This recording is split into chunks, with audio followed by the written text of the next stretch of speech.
พี่น้องอันคนมักด่านี่ก็ด่าเนาะจักสิด่าอิหยังกะดอกกะเดียบัดนี้ไปด่าร้านสตูดิโอร้านน้ำเพชรสตูดิโอร้านนี่เขาทำหน้าที่ถ่ายMVถ่ายมิวสิกวิดีโอให้กับศิลปินคนต่างๆผู้นั้นกลับไปจ้างเขาถ่ายผู้นี้กลับไปจ้างเขาถ่ายเขาทำหน้าที่ถ่ายให้กับศิลปินหลายผู้หลายคนมือหนึ่งผัดมาถ่ายให้น้องเพ่งพิมรดาเพลงพิมรดาผู้เคยทำสถิติผลงานเพลงห้อยใจบั้งไฟแสนไว้เกือบ40 ล้านวิวมาถ่าย MV เพลงใหม่กับผลงานเพลงหอยฮักวันแห่เทียนหอยฮักวันแห่เทียนซึ่งจะออกอากาศในวันที่27 มีนาคม 2568 นี้ล้านน้ำเพชรสตูดิโอได้ทำหน้าที่ถ่ายแล้วกับค่อยๆโพสเรื่องเล่าของอันMVนี่ไปเทละสดบัดแต่โพสไปปุ๊บผันมีคนมาเม่นด่าพี่น้องมาเม่นว่าจังซี่ล่ะเขาไม่ค่อยชอบน้องเพลงพิมรดามานานแล้วทำไมมาออกเพลงให้เธออีกถ้าหากร้องก็ไม่ดังแล้วเพราะนางนี้ไม่รู้จักบุญคุณเลยครับมาสันว่ามาเม่นในเพจของน้ำเพชรสตูดิโอน้ำเพชรก็เลยบอกว่าทุกคนต้องได้รับโอกาสนะคะน้องก็เป็นศิลปินคนหนึ่งเรื่องหลังบ้านเฮาบ่รู้เราคือผู้ถูกจ้างทำงานทำหน้าที่ให้ดีที่สุดค่ะเขามีหน้าที่รับจ้างถ่ายMVเลี้ยงหลังบ้านเขาบอก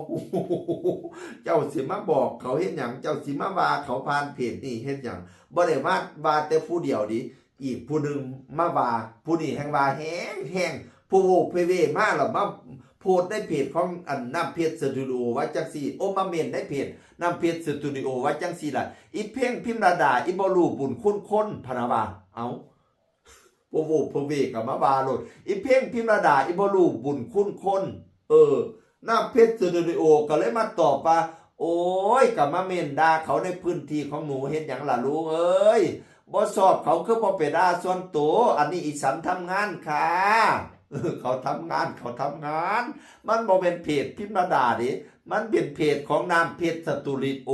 เจ้าก็น้ำด่าเขาไปสู้ซอกสู้แก่เนาะแล้วก็เลยเม่นตอบอีกว่าน้ำเพชรเม่นตอบอีกว่า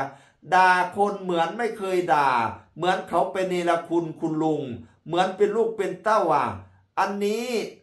นั้นให้เขาไปเคลียร์กันหลังบ้านนะจ๊ะลุงอีสันทำงานอย่างนั้นให้เขาไปเคลียร์กันหลังบ้านความจริงเขาก็เคลียร์กันเรียบร้อยแล้วล่ะพ่อใหญ่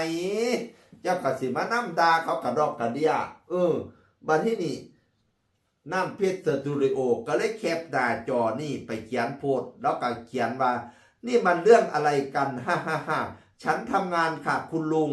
ด่าเขาในพื้นที่กุนิปันเขาเป็นลูกเป็นเต้าเจ้าโอ้ยเรื่องนั้นให้เขาไปเว้ากันเอาด่าข่อยประมาณจบเงินจ้างข่อยเวยจ้างข่อยก็สิให้ด่าอยู่ดอกอันนี้แต่คนจ้างข่อยก็ยังด่าเด้อนับภาษาอะไรกับคุณลุงแก่ๆปะนะว่าแล้วเว้าหยาบกว่านี้อยู่แต่ข่อยต้องแปลงเป็นคำสุภาพข่อยย่านคลิปข่อยติดเหลืองติดแดงพี่น้องมันเป็นเพจสตูดิโอเจ้าก็ไปด่าเขาเจ้าไปด่าน้องเพลงในเพจเขาเจ้าอยากด่าน้องเพลงให้ไปด่าส่วนตัวแล้วบอกว่าจังสี่พี่น้องน้องเพลงพิมรดาก็เลยมาเม่นตอบเห็นอันล้านนำเพจสตูดิโอโพสต์แล้วก็เลยเม่นตอบว่าห่วงใยนะครับพี่ขอโทษพี่ด้วยมันเกิดจากหนูอีกแล้วว่าซั่นว่า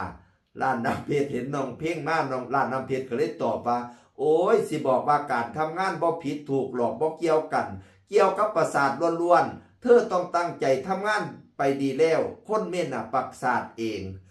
แล้วก็มีหลายคนมาบอกว่าคนเม่นประสาทคนเม่นจิตเวชโอ้ยเนาะเฮ้ยกระส่งคือสิเป็นจิตเวชคือประสาทคือเขาว่าอยู่ไปเม่นด่าอย่างในเพจของร้านสตูดิโอพุ่นเขาบ่รู้หิเตาหิแลนเลย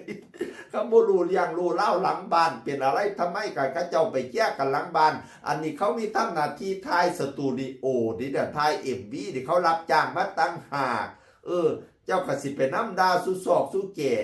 ที่สำคัญเจ้าสิบ่ให้โอกาสเขาทำการทำงานแน่ตีเขาไปร้านไหนไปเฮ็ดอีหยังก็สิน้ำดาเขาบุดเบิดติดเปรียบเสมือนว่าน้องเพลงนี้จะไม่ให้น้องเพลงไปทำอะไรเลยเหรอจังเสีย คือจะมาเปรียบเสมือนว่าน้องเพียงไปซื้อกับเขาวไปซื้อแกงขี้เหล็กไปซื้อแกงหน่อไม้กะสิน้ำดาร้านแม่ค้าร้านขายแกงขี้เหล็กแกงหน่อไม้เจ้าสิขายให้มันให้มันเห็นอย่างอีนี่มันเนรคุณสิว่าจังซี่ติมาทายอยู่ร้านสิริโอร้านนี้ก็ว่าเจ้าสิเฮ็ดให้มันอย่างอีนี่มันเนรคุณจังซี่ติ